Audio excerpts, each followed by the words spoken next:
Here's a toast to all the times we drink to numb life's most defining moments.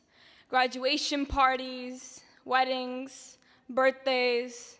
The first time you offered me a drink, it was for a forgotten birthday. I remember you pulling my shoulders in close.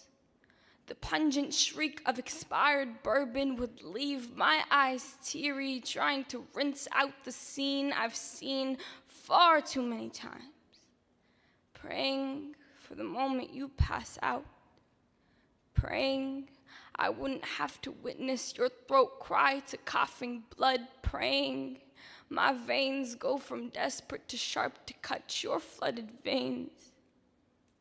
And so I remember I took the offer and I drank that night too, but only to try and dissolve your reflection staring too hard back at me, watch you fade into the darkness you came from, watch you disappear, even if it's only tonight, even if it's only tomorrow, even if it's every day. When alcohol becomes your greatest stain remover, remember, it removes the peace in our home, the life in our home, the safety in our home, the daughter in your home. You taught me my body was a stain that only alcohol could remove. That night, my hands turned to yours.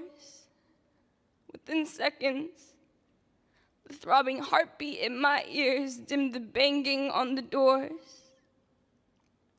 Your remedy in my veins fade the facade yelling through the floors.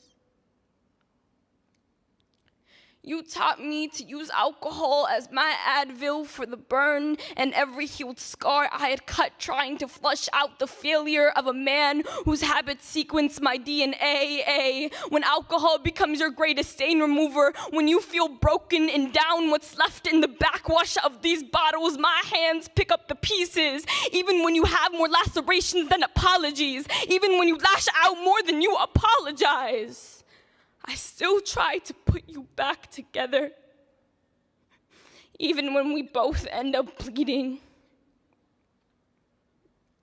I remember waking up the morning after, the blood in my vomit as red as your eyes, the aching in my muscles as painful as seeing you smile.